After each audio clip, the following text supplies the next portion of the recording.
PPT를. 네. 지난 목요일부터 토요일까지 2박 3일 동안 안동에서 전임들 이번엔 대구에서 이 순서를 맡아 주셔 가지고 강동유원제가 이렇게 어레인지를 하는 바람에 안동까지 이제 내려가게 됐습니다. 안동에서 이렇게 몇 개 이렇게 다른 형제들이 한 레슨을 듣고 또 직접적으로 거기서 이렇게 레슨을 이렇게 발표를 하면서 들었는데요. 저에게 참 개인적으로 굉장히 많이 도움이 됐고 굉장히 많이 찔리기도 하고 굉장히 이렇게 좀 요즘 삶을 돌아보는데 도움이 많이 됐던 레슨이어서 여러분들한테 좀 같이 나눠드리는 게 좋을 것 같다는 생각이 들어서 나름 엄청 열심히 연습을 해갖고 왔습니다. 이 레슨은 사우스웨스트 컨퍼런스에서 있었던 레슨이었고요. 그리고 번역은 우리 베이너 목사님이 담당을 해주셔서 번역과 함께 그분이 그때 들었던 레슨들을 저희들한테 해주시고 저희가 좋아서 여러분들에게 좀 전달해 드리고자 준비를 해왔습니다. 혹시 우리 조윤정 자매가 그 책 좀 가져왔나요 지금? 책이 있어요? 없어요? 여러분들이 꼭 한번 읽어보시면 미션월드라는 출판사에서 나온 책인데요. 저희 그 DPI 책을 번역해서 출판한 출판사이기도 합니다. 성령을 뭐였죠? 성령을 쫓아 사는 삶인데요. 제목은 그건데 책 제목은 그게 아니에요. 책 제목이 뭐였지? 여기 올라가 있는데. 그나 조윤정 자매가 갖고 다니길래 오늘 갖고 왔네. 네, 화려한 영성이라는 책입니다. 거기 그 책에는요, 이 앞에 내용들은 일부 나와 있습니다. 그래서 여러분들이 좀 그 책을 보시면 저도 이제 엊그제 와가지고 와이프랑 번갈아 가면서 지금 책을 읽고 있는데 도움이 많이 되더라고요. 책을 사서 보실 수 있는 분들은 더 깊게 보시려면 그 책을 사서 보시면 도움이 많이 될 것입니다. 성령을 쫓아 사는 삶, 그리고 와일드 구스 체이스라고 이렇게 밑에 써놨죠.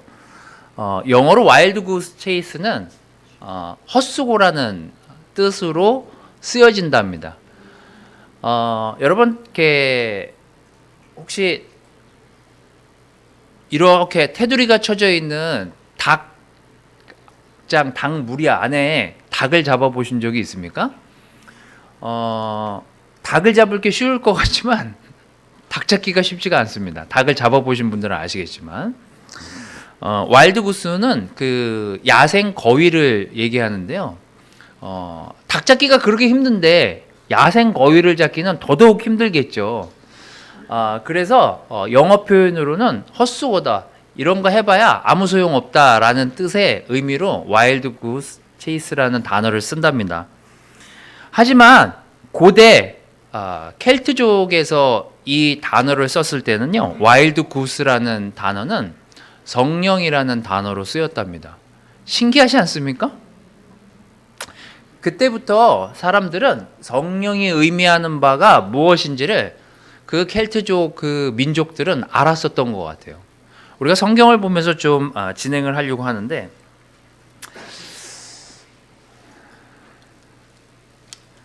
우리가 세례를 받고 하나님 안에서 산다라는 것, 그 자체만으로도 우리가 은혜라고 느낀 적이 있지 않습니까? 여러분 혹시 갓난아기일 때 난 진짜 먹고 사는 게 걱정이었어 라고 생각하신 분 있으십니까? 우리는 어느 누구도 갓난쟁이일 때 엄마에게 엄마 나는 먹고 사는 게 문제야 라고 해본 사람은 없을 거예요.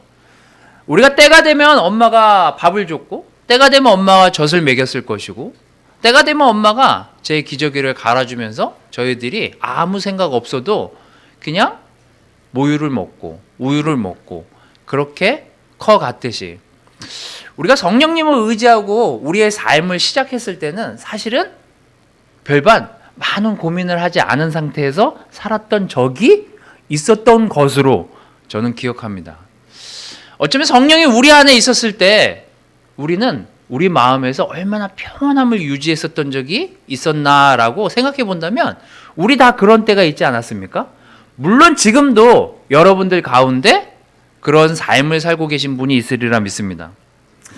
성령을 알지 못했지만 우리는 성령 가운데 우리의 새로운 삶을 시작했던 그 과거의 경험들을 생각하시면서 오늘 레슨들을 들어보시면 좋겠습니다.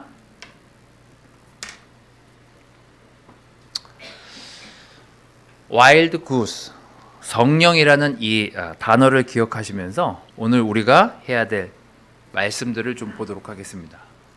우리가 성령으로 삶을 얻었으니 우리는 성령이 인도해 주심을 따라 살아갑시다. 왜 이 저자는 우리가 성령으로 삶을 얻었으니 우리가 성령이 인도해 주는 삶을 따라 살자라고 했을까요? 성령이 이끄심을 우리가 알지 못할 때 사실 우리는 답답함을 느끼게 됩니다. 성령이 있는 거야? 내 삶이 정말 성령이 인도하시는 게 맞아? 라고 생각했을 때 우리 안에서 뭔가 이 길이 맞나? 라고 의심해 본 적은 없으십니까? 한번 여러분 안개 속에 차를 몰고 가보신 적 있나요? 저는 짙은 안개 속에 불을 켜고 영종대교나 이런 데 건너면 안개가 자욱하게 꼈을 때 차를 운행하면요, 저뿐만 아니라 많은 차들이 속도를 줄여요. 왜냐하면 앞이 보이지 않으니까요. 앞에 뭐가 있는지 잘 모를 때 사실 우리는 불안할 수밖에 없습니다. 어쩌면 성령님이 우리를 인도하신다라는 느낌을 우리가 갖지 못할 때 어쩌면 우리는 예전에 우리가 살던 방식, 예전에 우리가 살았던 경험, 그것들을 토대로 우리의 앞길을 생각하고 더 불안한 상태로 가게 되지 않을까요? 성경에 성령은 이렇게 표현을 하고 있습니다. 바람은 불고 싶은 대로 분다. 너는 그 소리는 듣지만 어디에서 와서 어디로 가는지 모른다. 성령으로 태어난 사람은 다 이와 같다. 여러분이 가장 불안함을 느낄 때는 언제입니까? 가장 걱정이 여러분 삶을 지배하고 있을 때는 언제입니까? 그때가 언제일까? 생각해 보면 하나님이 날 인도하시는 게 맞을까? 성령님이 내 삶을, 나를 너무나 잘 알고 내 삶을 인도해 주시는 것이 맞을까라는 의심이 들 때 사실 우리는 답답한 안개처럼 우리 삶이 다 먹먹하게 다가올 때가 있죠. 성령이 있고 없고의 차이는 과연 무엇일까요? 우리가 하나님의 뜻을 따르지 않는 상태에서 내리는 많은 결정들은 결국 성령을 소멸하게 만듭니다. 그래서 성경은 얘기하기를 성령을 소멸하지 말래요. 우리는 때로 불안함에 하나님이 나를 인도하시는 것처럼 느끼지 못할 때 우리가 했던 예전의 방법들, 우리가 했던 예전의 생각들, 우리가 했던 예전의 결정들로 인해서 성령님을 소멸하게 되는 경우들이 있지 않았나를 생각해 보시면서 다음 사진을 좀 보도록 하겠습니다. 여러분 혹시 에버랜드에 자꾸 저는 자연농원이랑 에버랜드랑 헷갈려요. 에버랜드에 가서 사파리에 가서 호랑이나 사자를 보신 분들은 있으시겠죠? 거기에서 곰도 보셨습니까?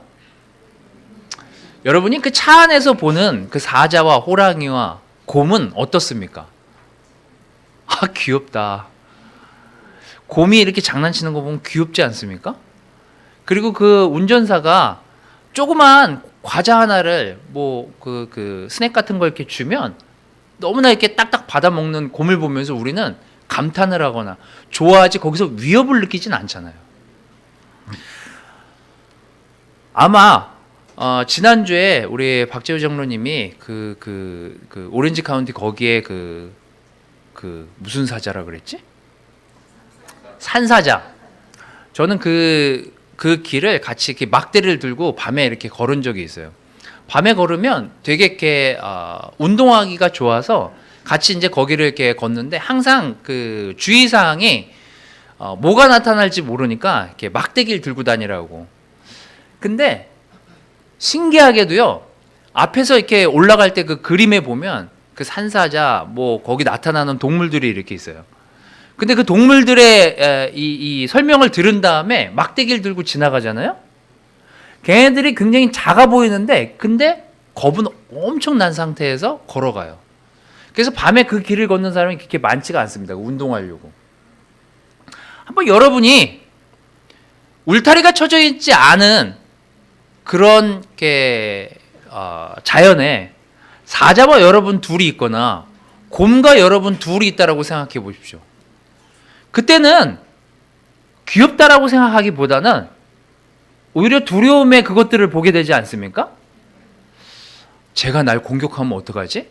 제가 날 해치면 어떡하지? 이 생각을 하지 제가 귀엽다라고 생각하는 사람은 아무도 없을 거예요. 성령님을 소멸하지 말라고 하는 의미는 바로 이런 거죠. 우리가 우리 스스로 성령님을 빗장 안에 가두고 있을 때 그것은 우리 뜻대로 되는 것처럼 생각을 하지만 사실 성령님의 활동을 우리는 제한할 때가 많다는 거예요. 하지만 성령님은 굉장히 위대하고 또 하나님의 일을 같이 하시는 분으로서 우리가 인식한다면, 우리가 성령님의 빗장을 풀고 놓고 본다면 성령님은 우리가 하시는 일보다 훨씬 더 무섭고 더 큰 일들을 하실 수 있는 분이라는 것들을 우리는 어느 때 인식하지 못하고 사는지도 모르겠습니다. 아마 이 앞에 데살로니가 전서 5장 19절 말씀처럼 어쩌면 우리는 우리 스스로 성령을 빗장 안에 가두고 성령님의 활동을 제한하면서 마치 내가 무언가 해야 되는 양 하면서 사는 것이 저희들의 삶이 아닌가라는 생각이 들었습니다. 여기 저자가 얘기하기를 성령을 제한하는 6가지 빗장들이 있답니다. 그 빗장들은 아래와 같습니다. 첫 번째, 책임감. 두 번째, 반복되는 일상. 세 번째, 가정. 네 번째, 죄책감. 다섯 번째, 실패. 여섯 번째, 두려움. 이런 감정들이나 이런 행동들은요, 결국 성령님이 우리가 이렇게 성령님이 활동을 하는 것에 스스로 빗장을 가두게 만드는 우리가 된다는 거죠. 그 첫 번째가 책임감입니다. 오늘은 성경 구절이 다 써져 있으니까 제가 그냥 읽도록 하겠습니다.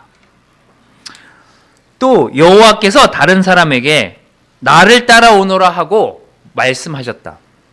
그러나 그 사람이 말하였다. 주님, 내가 먼저 가서 아버지의 장례를 치르도록 허락하여 주십시오. 그러나 예수께서는 그에게 말씀하셨다. 죽은 사람들을 장사하는 일은 죽은 사람들에게 맡겨두고 너는 가서 하나님 나라를 전파하여라. 라고 누가복음 9장 59절 60절에 말씀이 나옵니다. 이 사람은 중요한 일이 있었습니다. 사회적으로 중요한 일이 있었고요. 자기가 먼저 해야 될 일들이 있었습니다. 그래서 그는 하나님이 하실 일, 예수님이 어떤 일을 하실지에 대한 길은 묻지 못하죠. 우리 삶에 우리는 많은 책임감들을 지고 삽니다. 누군가 저에게 효정이는 책임감이 있는 사람 같아. 나쁜 말은 아니잖아요. 누군가 여러분에게 당신은 책임감이 뛰어나 라고 말을 했을 때 그 사람에게 나쁜 말은 아니에요. 하지만 그 과도한 책임감이 그 사람으로 하여금 하나님이 일하시지 못하도록 스스로 막게 하는 방해 요소가 되기도 한다는 거예요. 우리는 항상 이런 갈등에 사로잡혀 있습니다. 공부 먼저 해야지. 학교 다니느라 바쁜데 무슨 큐티를 해. 넌 가장이야. 집안일을 먼저 우선시해야지. 넌 아버지잖아. 넌 엄마잖아. 회사 일을 가장 중요하게 생각하고 회사 일이 잘 돼야 그 다음 일을 하지. 어쩌면 우리가 가지고 있는 사회적인 책임감과 우리가 갖고 있는 어떤 역할에 대한 책임감 때문에 성령님의 목소리를 제한하고 있지는 않습니까? 여러분이 맡고 있는 그 과도한 책임감 때문에 성령님이 하실 놀라운 일들을 우리 스스로 맡고 있지는 않나요? 그렇다면 해답은 무엇일까요?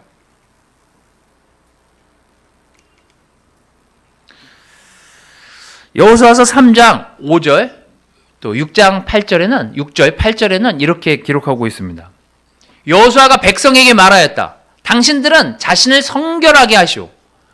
주님께서 내일 당신들 가운데서 놀라운 일을 이루실 것입니다.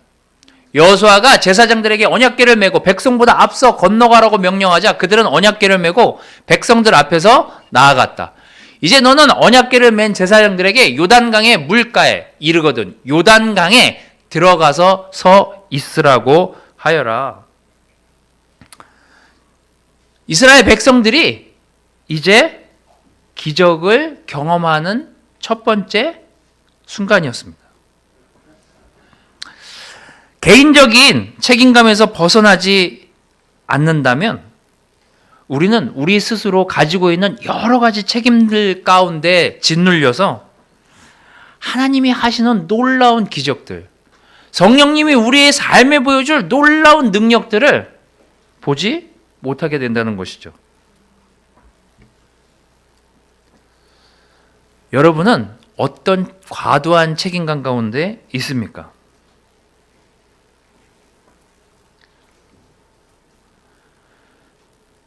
여호수아서 3장 15절 16절 뒷부분을 계속해서 보면 이런 내용들이 나옵니다. 그 궤를 맨 사람들이 요단강까지 왔을 때에는 마침 추수기간이어서 제방까지 물이 가득 차 올랐다. 그 궤를 맨 제사장들의 발이 요단 물가에 닿았을 때 위에서부터 흐르던 물이 멈추었다.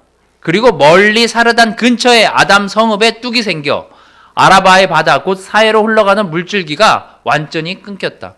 그래서 백성들은 여리고 맞은 쪽으로 건너갈 수 있었다. 저희가 미팅할 때 우리 요단강에 대해서 여러분들 인터넷에서 사진 찾아보시면 아시겠지만 이 성경은 굉장히 자세하게 그때 시점들을 기록을 하고 있습니다. 요단강을 여러분들이 인터넷으로 찾아서 이렇게 지금 보시면 그냥 평상시에는요 발을 적시면 이렇게 건너갈 수가 있는 정도의 그렇게 낮은 강이래요. 그래서 평상시에는 별반 그냥 걱정 없이 건널 수 있는 강이래요. 그런데 우기가 되면 이게 사람 키를 차고 넘쳐서 도저히 건널 수 없는 상태로 물이 흘러 넘친답니다. 아마 여기 지금 이 시점도 추수 때 그 기간에 물이 차 올랐음을 성경은 기록하고 있습니다. 더욱이 놀랍게도 이 세대는 홍해가 갈라지는 것을 보지 못했던 세대이기도 합니다. 오늘 그들은 하나님이 하실 일을 생각하면서 자신들의 생각, 자신들의 일, 자신들의 역할을 내려놓고 하나님이 하실 일만을 바라보면서 그들의 일을 하려고 하고 요단강 물에 그들의 발을 적셨을 때 놀라운 기적들을 보게 되죠. 여러분 어쩌면 저는 여기 나와 있는 한 포인트 한 포인트를 들을 때마다 내가 정말 성령님이 많은 활동을 하지 못하게 정말 많이도 맡고 있구나라는 생각이 들었습니다. 여러분 어쩌면 우리는 책임감 때문에 우리 스스로의 많은 책임감 때문에 성령님이 우리에게 베푸실 놀라운 기적들을 우리 스스로 보지 못하고 있는 것들이 많다는 생각이 들었습니다. 여러분에게 그 책임감은 무엇입니까? 여러분의 책임감을 내려놓고 하나님이 어떤 일을 내 삶에 하실지를 본다면 우리는 성령님의 활동을 제한하지 않게 될 거예요. 두 번째는 반복되는 일상입니다. 이사야서 29장 13절은 이렇게 얘기합니다. 주님께서 말씀하신다. 이 백성이 입으로는 나를 가까이하고 입술로는 나를 영화롭게 하지만 그 마음으로는 나를 멀리하고 있다. 그들이 나를 경외한다는 말은 다만 들은 말을 흉내내는 것일 뿐이다. 이 반복되는 일상은요, 무엇을 의미하냐면 하나님을 섬기는 것이 일상처럼 그냥 자연스럽게 흘러가는 내 삶의 스케줄의 하나로처럼 여겨지는 것을 말합니다. 여러분에게 예배의 감동인 그때는 언제였습니까? 여러분에게 성찬이, 여러분에게 주어지는 그날의 말씀이 감동이 됐었던 시간들은 언제였습니까? 너무 일상처럼 예배에 오고 너무 일상처럼 성경을 읽는다면 그것 또한 성령의 활동을, 또 성령의 놀라운 일을 이렇게 벌일 그 일들을 우리 스스로 막는다는 것입니다. 요즘처럼 교회가 스트레스 주지 않는 시대가 있을까요? 여러분 스트레스 받습니까? 교회 나오면서? 예전에 올드 크리스찬들은 스트레스를 좀 받았었던 것 같아요. 하지만 그래서 떠났다고도 하는데 요즘은 스트레스를 안 줘도 떠나잖아요. 어쩌면 하나님을 믿고 그냥 하나님께 예배 드리는 게 일상처럼 여겨지는 게 지금의 때가 아닐까요?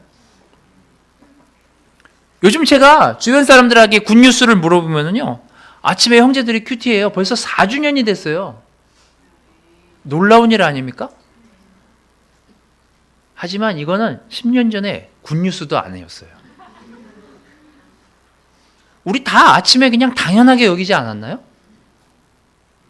어디 7시에 모여서 같이 기도하고 출근하고, 어디 아침에 광화문이든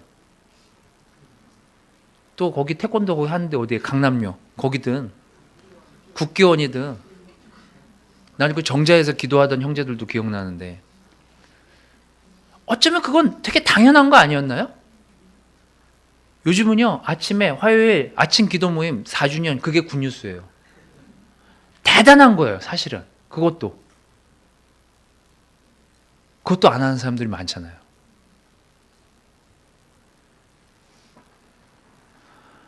우리에게 이제 예배의 기쁨, 말씀이 주는 즐거움, 말씀이 우리를 놀랍게 인도해서 이런 결과가 있었어 라고 하는 그런 기적들, 우린 그런 기쁨들을 나누고 있나요? 아니면 그냥 일상처럼 내일 예배야? 11시 예배 때네? 어쩌면 그렇게 예배가 그냥 내 삶의 하나의 스케줄처럼 흘러가고 있지는 않은지.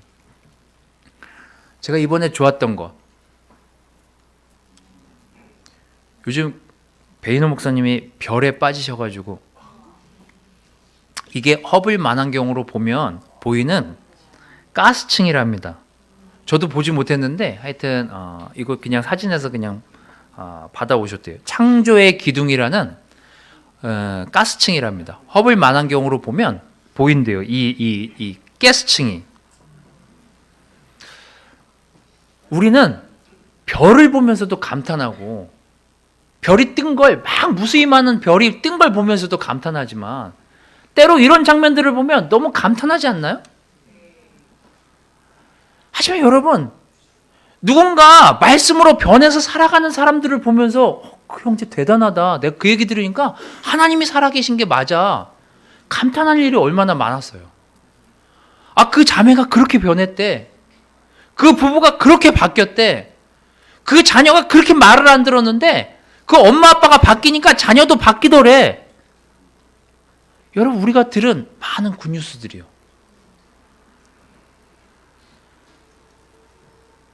여러분, 말씀을 들으면 그 말씀을 듣기 전에 기대가 있습니까? 누군가 해주는 말씀을 듣고 가슴 벅차하면서 집에 가본 적은 언제입니까? 누구랑 같이 기도하면서 하나님은 살아계시고 우리가 정말 하나님의 인도하심을 받아서 살아가고 있구나라고 스스로 감탄하면서 집에 돌아간 적은 언제였습니까? 어쩌면 우리에게 반복되는 이런 스케줄처럼 지나오는 일상들이 성령님의 활동을 제한하고 있지는 않았나요? 세 번째는 가정입니다. assumption. 누가복음 12장 13절에서 15절. 가정은 이런 것입니다. 무리 가운데서 어떤 사람이 예수께 말하였다. 선생님, 내 형제에게 명예에서 유산을 나와 나누라고 해주십시오. 예수께서 그에게 말씀하셨다. 이 사람아, 누가 너를 너희의 재판관이나 분배인으로 세웠느냐? 그리고 사람들에게 말씀하셨다. 너희는 조심하여 온갖 탐욕을 멀리하여라. 재산이 차고 넘치더라도 사람의 생명은 거기에 달려있지 않다. 여러분 한번 생각해 보십시오. 무리 가운데 그 어떤 사람은 예수님이 누군지 알았을까요? 몰랐을까요?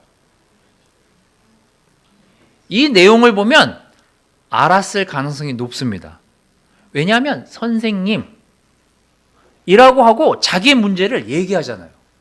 적어도 이 사람한테 오면 이분이 누군지 모르겠지만 적어도 내가 가지고 있는 이 문제만큼은 해결해 줄 수 있을 거야 라는 확신으로 이런 질문을 던지지 않았을까요? 하지만 이 젊은인지 누군지 모르겠습니다만 이 사람은 여기까지가 한계였어요. 그는 예수님이 자기가 가진 고민, 문제를 그냥 해결해 주는 분으로만 알았지 그 이상 예수님이 어떤 능력이 있는지는 알려고 하지 않아요.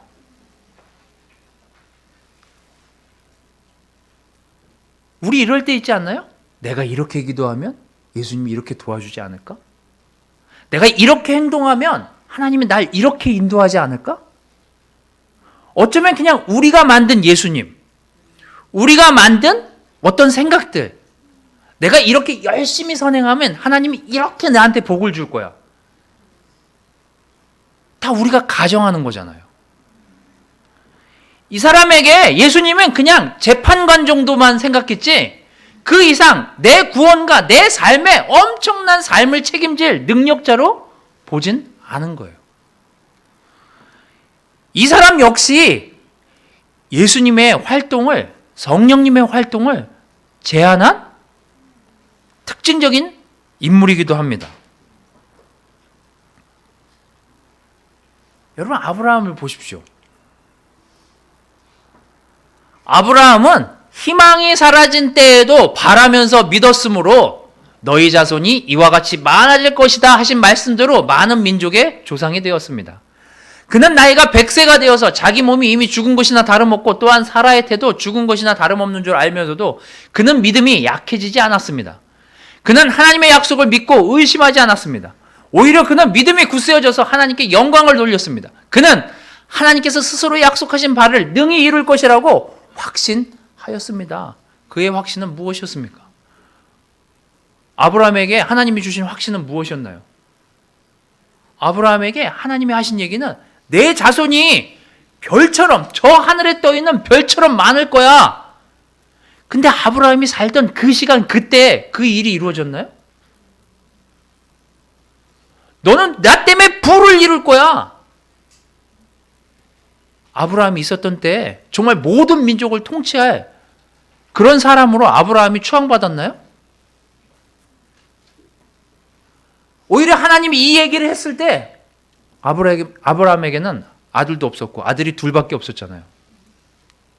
이스마엘하고 이삭하고 그 뒤에 창세기 25장 보면 그 뒤에 아들 6 정도 더 8명밖에 없었잖아요. 그러면 만약에 그가 그냥 추측하고 가정했다면 이렇게 했겠죠. 하나님이 나에게 말씀하셨어. 내가 날 잘 따라오면 하늘의 저 별과 같이 수많은 민족을 인도하게 될 거야. 근데 왜 8명밖에 없지? 아들이? 그는 추측한 삶을 산 게 아니라요. 확신한 삶을 살았어요. 하나님이 내 때에 이루어지지 않다 하더라도 하나님이 인도해 주시는 길을 나는 따라갈 거야. 희망이 있던 없던, 믿음이 약해지던 강해지던 하나님이 정해주신 그 길로 갈 거야. 그래서 하나님이 스스로 약속하신 바를 능히 이루실 것이라고 확신했대요. 이게 아까 그 젊은이와 아브라함의 차이입니다. 우리 스스로 어떤 때 하나님을 우리의 생각 안에 가둬놔요. 내가 이렇게 하면 하나님이 이렇게 해주실 거야. 내가 이렇게 100일 기도하면 하나님이 이렇게 해주실 거야. 저는 엊그제 걷다가 절까지 갔거든요. 절에 갔더니 등을 달아놨더라고요. 그래서 내가 갑자기 오늘 생각이 나서 와이프한테 물어봤어요. 근데 부처님 오신 날도 아닌데 왜 등을 달아놨지? 수능이 다가오고 있다고. 우리는요, 기본적으로 복을 비는 사회에 그냥 살아오는 거죠. 어쩌면 우리 생각에 하나님이 내가 1억 지성이면 감천이니 100일 기도하면 들어줄 거야. 우리가 생각하는 추측들, 우리가 생각하는 가정들이 얼마나 많냐고요. 하나님이 나를 통해서 훨씬 더 많은 일을 하실 수 있는데 우리는 이런 가정들 가운데 성령님의 활동을 제한하고 있지는 않은지. 네 번째는 죄책감입니다.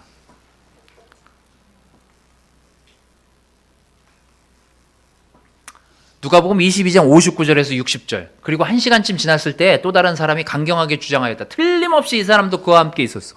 이 사람은 갈릴리 사람이니까요. 그러나 베드로는 이렇게 말하였다. 여보시오, 나는 당신이 무슨 소리를 하는지 모르겠어. 베드로가 아직 말을 채 끝내기도 전에 곧 닭이 울었다. 요한복음 21장 4절 7절. 그리고 그는 변해서 어느 날 예수님을 만난 다음에 이렇게 바뀝니다. 이미 동틀 무렵이 되었다. 그때 예수께서 바닷가에 들어서셨으나 제자들은 그가 예수인 줄 알지 못했다. 예수가 사랑하시는 제자가 베드로에게 저분은 주님이시다 하고 말하였다. 시몬 베드로는 주님이시라는 말을 듣고서 벗었던 몸에다가 겉옷을 두르고 바다로 뛰어내렸다. 누가 이 앞에 베드로가 뒤에 이렇게처럼 변할 거라고 생각이나 했겠습니까? 베드로는 예수님에게 놀라운 예언을 듣게 됩니다. 네가 오늘 밤 닭이 울기 전에 3번이나 날 부인하게 될 거라고. 고대 유대인들의 전승에 나오는 그 미시나에 따르면은요, 이 유대인들에게 최고의 기도 시간이 언제인가를 이렇게 적어놓은 기록이 동트기 전 준비를 해서 동이 트기 시작할 때 기도를 하는 것을 최고의 기도로 여긴답니다. 그 기준은 닭이 우는 시간이었어요. 그래서 이미 닭이 울기 전에 사람들이 일어나서 기도할 준비를 하고 닭이 울면 그 닭의 우는 소리를 기점으로 아침이 열린다고 생각하고 기도를 했답니다. 그래서 그들은 그게 최고의 기도라고 생각했대요. 여러분, 베드로에게는 트라우마가 생겼습니다. 닭만 울면 예수님이 떠오르지 않았겠냐고요. 남들은 닭이 울면 하나님께 기도할 시간을 생각했겠지만 베드로에게 닭이 우는 건, 야, 내가 그때 왜 그랬지? 내가 왜 그때 그런 짓을 했지? 내가 왜 그때 거짓말을 해서 예수님을 그렇게 창피하게 만들었지? 베드로에게 있어서는 평생에 지고 가야 될 트라우마였을 거예요. 근데 요한복음 21장 4절에 보면 그 트라우마는 어디로 사라졌는지 모를 정도로 그는 예수님이 이렇게 만나게 됐을 때 온몸을 던질 정도로 변해 있는 베드로를 보게 됩니다. 죄책감은요, 저도 요즘 많이 느끼는 거예요. 바보같이 행동했었던 때를 자꾸 돌아보면은요, 다 죽어요. 감정도 죽고 마음도 죽고요. 도대체 뭘 해야 될지 모를 정도로 막 숨고 싶어요. 막 소리 지르고 싶을 때가 한두 번이 아니에요, 저도. 여러분, 한번 껄끄러운 관계를 생각해 보십시오. 여러분 주변에 해결되지 않은 관계나 해결되지 않은 문제나 또 여러분이 바보 우스꽝스러웠던 그 지난 날들을 생각해 보십시오. 보고 싶지 않고 숨고 싶을 때가 있지 않습니까? 하나님이 우리 죄를 용서해 주셨다는데 자꾸 드는 죄책감에 아무것도 기능을 못하게 만들어요.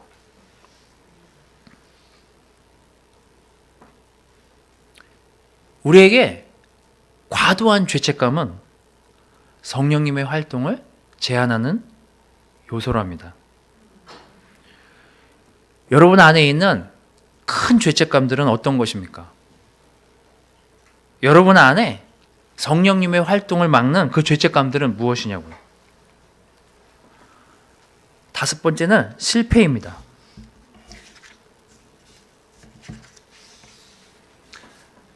빌립보서 1장 6절. 선한 일을 여러분 가운데서 시작하신 분께서 그리스도 예수의 날까지 그 일을 완성하시리라고 나는 확신합니다. 여러분, 제자의 삶을 사시면서 지금 어디쯤 와 계십니까? 우린 사실 어디에선가 실패를 합니다. 제자 삶을 살면서도 실패할 때가 한두 번이 아니죠. 그리고 그 실패는 잘 잊혀지지도 않습니다. 어떤 실패는 우리를 불구로 만들어버리기도 합니다. 영적인 가치를 잃어버렸을 때, 실수했을 때, 어떤 상처들, 이 모든 것들은 우리를 앞으로 나가지 못하게 만들죠. 사도들이 직면한 문제도 마찬가지였습니다. 늘 그들이 계획한 대로 되지 않았어요. 여러분에게 잊혀지지 않는 실패가 있다면 그 실패는 여러분들이 성령님의 활동을 하지 못하게 할 가능성을 더 크게 만들어버립니다. 여러분, 바울을 보십시오. 아테네로 가서 선교 좀 하려고 했더니 데살로니가에서 유대인들의 소동이 벌어져요. 다 아시니까. 드로아에 갔더니 드로아에서 선교를 하려고 했더니 성령이 비대한 문을 닫으셔가지고 더 이상 선교하라고 한 데서 선교도 못하게 만들어요. 전도도 못해요. 몰타에 가서 전도하려고 했더니 가다가 배가 난파를 당합니다. 뭘 하나 하나님의 인도하심을 따라서 가려고 하지만 갈 때마다 안 되는 것들이 있어요. 하려고 할 때마다 안 되는 것들이 있어요. 여러분, 바울도 좌절하지 않겠습니까? 내가 나쁜 일 하러 가겠다는 것도 아니고 전도하러 가겠다는데 왜 이런 일들이 나에게 일어날까? 어떤 실패는요, 우리가 더 앞으로 나아가지 못하게 하는 방해 요소가 되기도 합니다. 그리고 그 실패가 자꾸 가끔 내 제자의 삶을 사는데 떠올라요. 그럼 더더욱 우리를 위축되게 만듭니다. 여러분, 하지만 이와 같은 일이 일어났음에도 불구하고 바울은 그의 전도를 멈추지 않았습니다.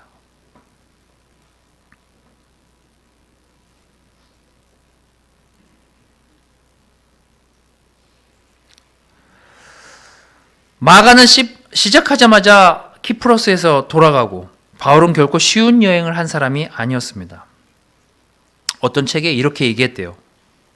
많은 실패를 했지만 그만큼 많은 일들을 했다. 누군가 바울에 대해서 말하기를 바울은 그 어떤 실패도 그의 영적인 길을 막을 수 없었다. 그를 막는 것은 죽음이 가로막지 않고서는 할 수 없는 일이었다. 그리고 그때 반응하면서 브루스 장로님이 하신 얘기인데 이게 더 와닿았어요. 실수를 반복하기 위해 소심해지며 있었던 일을 반복하고 싶지 않다. 저는 브루스 장로님이, 브루스 목사님이죠, 지금은. 최근에 이제 그분이 나이가 드셔서 중간에 이제 쇼크가 오셔가지고 반쪽이 좀 마비가 됐었는데 지금 그런 상태에서 이제 회복을 하시고 다시 그 미니스트리에 전념을 하시면서 지금 67세. 근데 이번 해만 캠퍼스가 8명이 세례를 받았대요. 어쩌면 실수를 계속 반복할 수 있다고. 하지만 그것이 나를 더 소심하게 만들어서 어떤 일을 하지 못하게끔 또 내가 그렇게 살고 싶지 않다는 거예요. 여러분, 우리가 멈췄던 어떤 일들이 있습니까? 하나님을 사랑했기 때문에 어떤 일을 했는데 실패했다고 생각해서 멈춘 일이 있었나요? 여러분, 이 실패감은 성령님의 활동을 제한하는 요소이기도 합니다.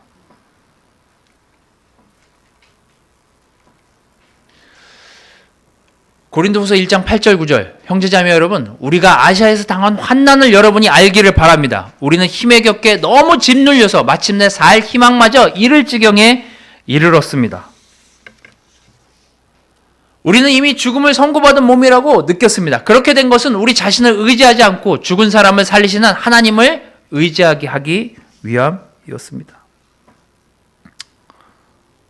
베이너 목사님이 이거 설교하시면서 우리의 한국의 기대치는 이제 진짜 많이 올라갔다고. 양종모가 메달 따기 전까지 한국은 올림픽에서 메달을 따본 적이 없대요. 지금도 말레이시아, 인도네시아는 올림픽에서 금메달을 따본 적이 없답니다. 그런데 요즘 우리가 금메달 하나 따면 놀랍니까? 야, 적어도 3, 4연 해야 되는 거 아니야? 축구는 어떤가요? 2002년 월드컵이 이뤄지기 전까지 우리나라는 월드컵에서 16강? 어쩌면 그게 꿈이었는지도 모르겠습니다. 하지만 요즘은 눈이 높아져가지고 이제 국가대표 대항전 하면 저 정도는 해줘야 되는 거 아니야? 라고 우리 스스로 심판이 되고 감독이 돼 있지 않습니까? 누가 독일을 이길 거라고 상상이나 했습니까? 어쩌면 어떤 실패는 우리로 하여금 계속 좌절감만을 맛보게 성령님이 하시는 일을, 성령님이 하시는 기적을 못 보게 만든다는 거죠. 마지막은 두려움입니다. 이것도 너무나 잘 아는 구절이죠. 사무엘상 3장 14장 6절 23절. 요나단이 무기를 든 젊은 병사에게 말하였다. 저 할례 받지 않은 이방인의 전초부대로 건너가자. 주님께서 도와주시면 승리를 거둘 수도 있다. 주님께서 허락하시는 승리의 군대 수가 많고 적음에 달려있지 않다. 그날 주님께서 이렇게 이스라엘을 구원하셨다. 우리가 잘 아는 스토리이기도 합니다. 젊을 때는 쉽게 할 수 있는 말이기도 했죠. 하지만 우리는 지금 이렇게 얘기할 수 있습니까? 우리는 더 이상 어떤 두려움에, 어떤 생각들에 사로잡혀서 하나님이 하시는 일을 보지 못할 때가 굉장히 많습니다.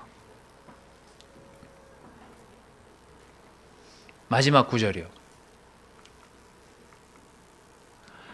여러분은 또다시 두려움에 빠뜨리는 종살이의 영을 받은 것이 아니라 자녀로 삼으시는 영을 받았습니다. 그래서 우리는 그 영으로 하나님을 아빠, 아버지라고 부릅니다.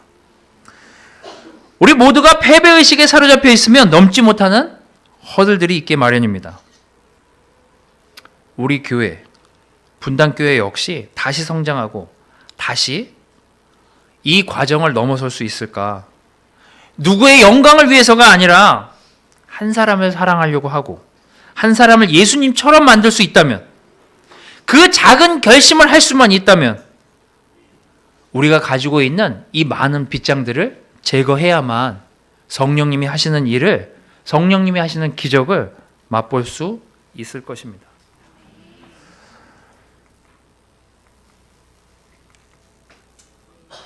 여러분, 성령을 쫓을 것인지 감정을 쫓을 것인지 우리 스스로 오늘 결정하는 시간이 되시기를 바라겠습니다. 헛수고처럼 보이지만 오늘 우리가 가장 중요하게 생각하는 일이 하나님의 말씀을 듣는 일이고 하나님의 말씀을 따라 사는 길이라고 결정한다면 우리의 믿음은 성령님이 정말 잡지 못하는 바람처럼 그렇게 우리를 인도하실 거라는 믿음이 우리에게 있는지, 여러분 삶을 가두는, 여러분과 저의 삶을 가두는 많은 이 빗장들은 무엇인지 한번 생각해 보시고, 성령님이 정말 우리 안에서 자유롭게 활동하셔서 우리가 가진 생각, 우리가 가진 활동보다 더 큰 능력을 우리를 통해서 하실 수 있게끔 여러분 성령의 능력을 체험하시는 여러분들이 되시기를 바라겠습니다. 말씀을 마치도록 하겠습니다.